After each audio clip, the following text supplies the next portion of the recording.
one of the things that you had mentioned, I think it was you said Cosgrove Beauty. I asked the question if this would be the deadline, if they're to not do anything.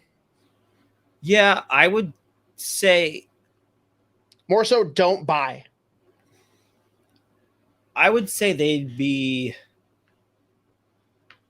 inclined to, if they are really pushing and like, let's say Rossi pops, like they had a year where they had 4 or 5 guys with career seasons in terms of like points. Like you had like Foligno putting up 20. Was that 2 years ago? Yeah.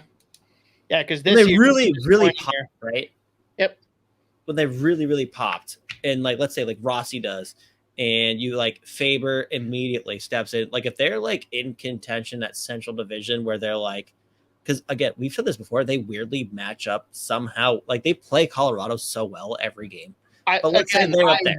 I wanted it then, and I won't back down. We said it's exactly matchup. That's exactly what we said, right? The playoffs, right?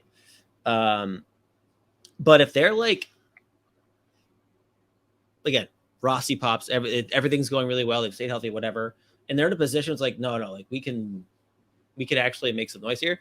I would say they'd probably be inclined to move, a prospect or two, maybe a good pick, but like guys with not super long term or even like a rental that wouldn't be like 2 firsts, whatever. But I mean, like, you look at Elias Lindholm, was got 1 year left at 4 something. They could fit him in with the cap of the deadline, because at the deadline that's going to be 2 point something million. So what are you willing to give up for him, though? Right. Like, I mean, that's right, and that's the luxury of having the prospect pool and all the first round picks, right? Dude, God bless Pronman for putting Stramel at 4. So he's. I told you, I was like, dude, I'm telling you, there's gonna be people going nuts over Stramel at 4. Yep. Whatever. Yeah. We're gonna have to do we'll do that one next week, I guess. But so we're not even getting into that. All right. No, we don't. We're now 44. Yeah, can't. But I think this would be a year, like, depending on the player, depending on, well, I mean, it all depends, I guess, but they would potentially look at rentals that would cost something, because that prospect pool is so deep. At the same time, they said, no, we want to keep letting them develop. I get it too. But this is where, when I talk about like the luxury of having that deep prospect pool and having all the picks they have still, this is like, yes, you have this pool of players that you're projecting is going to be here in big parts of your future forever. But at the same time, when you have this deep of a pool, like, the luxury is you have time to let them develop and see, all right, actually, you know what, with what we have right now and like what they've developed as over the last 2 years since we drafted them, whatever it is, they've got this value, but we have all these other guys here in this position. Like, we could actually afford to lose this one, whatever. But it's either you've got a big part of the future, you got trade chips, whatever it is. So that's the luxury of having that prospect pool. So I do wonder if everything really does go right, because this is still a good fucking hockey team. Like, because they didn't make any massive signings this summer, which is what we were just talking about. Like, I feel like I've just seen so many people like, oh, I guess this is just a throwaway year. I'm like, what? You still have a solid fucking hockey team. Throwaway, like, down in Rochester. And like, a couple of teams got marginally better in the Central, yes.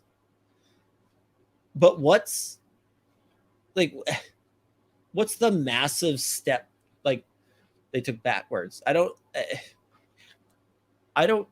It's weird, because the same people that say, oh, they didn't make any big signings, blah blah blah. It's like, okay, well, the other big signings that happened around the league, you said that was an overpay and like waste of money and terrible, whatever. Like, so sometimes I just don't know what exactly people want outside of just complaining. But this is still a good fucking hockey team, so I do think. Long story long, if there was like a rental, I do wonder if they'd be more inclined this season to like just take a stab. But I don't know. The cynical side of me wants them to just do another O'Reilly where they are the stopgap and people freak out. Yeah. By the way, I do. Few people know the two stars of the Enterprise commercials. I think it was Enterprise. Commercial, take one.